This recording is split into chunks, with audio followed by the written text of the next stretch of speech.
दोस्तों, share market में पैसे कमाने के दो तरीके होते हैं। एक होता है लॉन्ग टर्म इन्वेस्टिंग, जिसमें आप किसी भी शेयर को खरीदकर लंबे समय के लिए रखते हैं।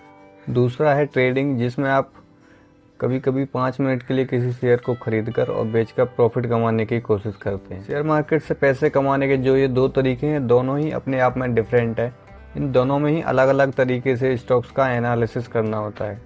जैसे कि जब हम ट्रेडिंग करते हैं तो स्टॉक्स का टेक्निकल एनालिसिस करना होता है, जिसमें हम चार्ट पैटर्न और प्राइस एक्शन और इंडिकेटर का यूज करके टेक्निकल एनालिसिस करना होता है। आज हम बात कर रहे हैं लॉन्ग टर्म इन्वेस्टिंग की, जिसमें हमें स्टॉक्स का फंडामेंटल एनालिसिस करना होता है। और इस फंडामेंटल एनालिसिस में हमें क्या क्या करना होता है, यही आज वीडियो में हम सीखने वाले हैं। फंडामेंटल एनालिसिस करने से पहले आप जिस स्टॉक्स में इन्वेस्ट करने जा रहे हैं उसके बारे में मेरे हिसाब से 2 से 3 चीज़ें आपको और पता होना चाहिए, तभी आप एक बेहतर स्टॉक सेलेक्ट कर सकते हैं। जिसमें पहला है इंडस्ट्री एनालिसिस या सेक्टर एनालिसिस।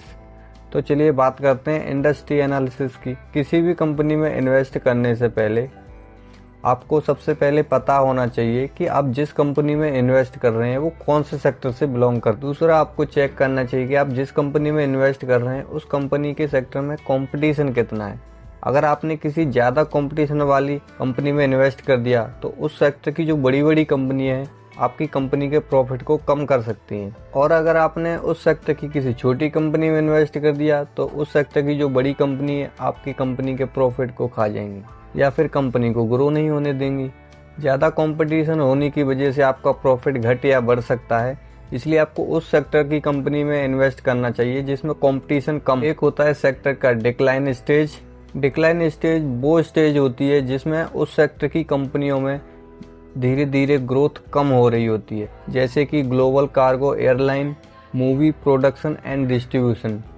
ये कुछ ऐसे उदाहरण हैं जिनकी सेक्टरों की ग्रोथ धीरे धीरे कम हो रही है। अगर आपने डिक्लाइन स्टेज वाली किसी कंपनी में इन्वेस्ट कर दिया जिसमें वो इंडस्ट्री ही धीरे धीरे खत्म हो रही है तो आपका प्रॉफिट क्या ही बढ़ेगा फिर। इसलिए आपको देखना होता है कि जिस कंपनी में आप इन्वेस्ट कर रहे हैं वो कौन सी स्टेज में चल रही है। दूसरी स्टेज है पायनियरिंग स्टेज। ये स्टेज वो स्टेज होती है जिसमें वो सेक्टर अभी शुरू ही हुआ हो, जैसे कि एआई सेक्टर और रिन्यूएबल एनर्जी सेक्टर। ये दो ऐसे सेक्टर हैं जो अभी पायनियरिंग स्टेज में अभी अपनी शुरुआत ही कर रहे हैं। अब हम बात कर रहे हैं स्टॉक्स के फंडामेंटल एनालिसिस की। अब फंडामेंटल एनालिसिस करने के लिए हमें कंपनी का बहुत सारा डेटा चाहिए होता है। हर एक कंपनी हर 3 महीने में एक क्वार्टरली रिपोर्ट और हर साल एक एनुअल रिपोर्ट निकालती है, जो हर कंपनी को सेबी के रूल के अनुसार निकालना होता है। इस रिपोर्ट को आप NSE BSE की साइट से जाकर डाउनलोड कर सकते हैं, या फिर जिस डेटा की हमें ज़रूरत होती है वो कुछ साइट्स पर भी अवेलेबल होता है, जैसे कि screener.in। आप वहां पर भी जाकर चेक कर सकते हैं। मैं आपको कुछ ऐसे ज़रूरी पॉइंट बता देता हूं जो आप उस एनुअल रिपोर्ट या फिर स्टॉक्स का एनालिसिस करते हुए देखना होता है। पहला है कंपनी का मार्केट कैपिटलाइजेशन, जिसे हम मार्केट कैप भी कहते हैं। मार्केट कैप जानना इसलिए भी ज़रूरी होता है कि इससे हमें पता चलता है कि कंपनी कितनी बड़ी है।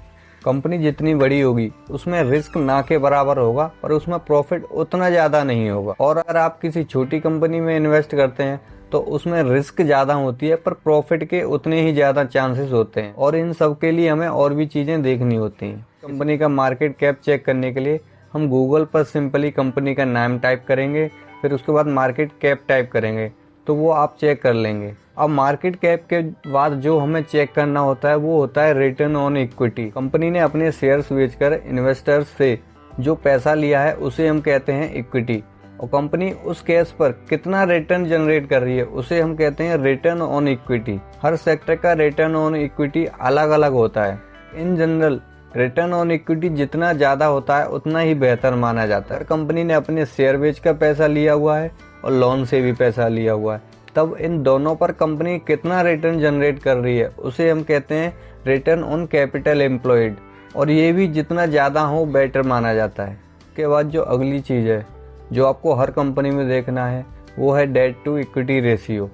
अब आपको पता है कि कंपनी लोन से भी पैसा लेती है, और अगर कंपनी के पास लोन है तो कंपनी का प्रॉफिट घटेगा क्योंकि कंपनी को उस लोन पर इंटरेस्ट भी पे करना होता है। और अगर कंपनी ने लोन ले रखा है अगर कंपनी में कभी गड़बड़ होती है तो कंपनी बैंकरप्ट भी हो सकती है। इसलिए हमें ऐसी कंपनी देखना चाहिए जिसका debt to equity ratio generally 1 से कम होना चाहिए। जो भी लायबिलिटी या लोन्स कंपनी के ऊपर है, कंपनी वो लोन्स अपने एसेट से चुका सकती है या नहीं, ये सब हम करंट रेशियो से पता लगाते हैं।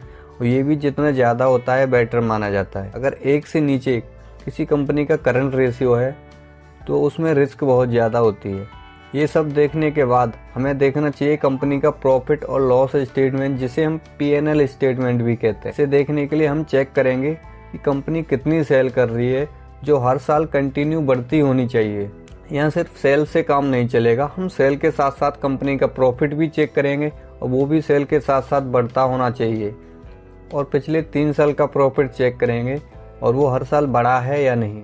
अब P&L रिपोर्ट के बाद हम चेक करेंगे कंपनी का cash flow from operating activity. Company जो अपने प्रोडक्ट बेच रही है और कंपनी को प्रॉफिट हो रहा है और कंपनी दिखा रही है कि हमें 100 करोड़ का प्रॉफिट हुआ है। कंपनी ने 100 करोड़ का प्रॉफिट तो दिखा दिया, पर वो पैसा कंपनी के पास पहुंचा या नहीं पहुंचा, ये सब हम चेक करते हैं कंपनी के कैश फ्लो में। और ये भी हर साल बढ़ता होना चाहिए। जब कंपनी के पास पैसा रहेगा तभी तो उस पैसे को कंपनी इन्वेस्ट कर पाएगी और ग्रो कर पाएगी।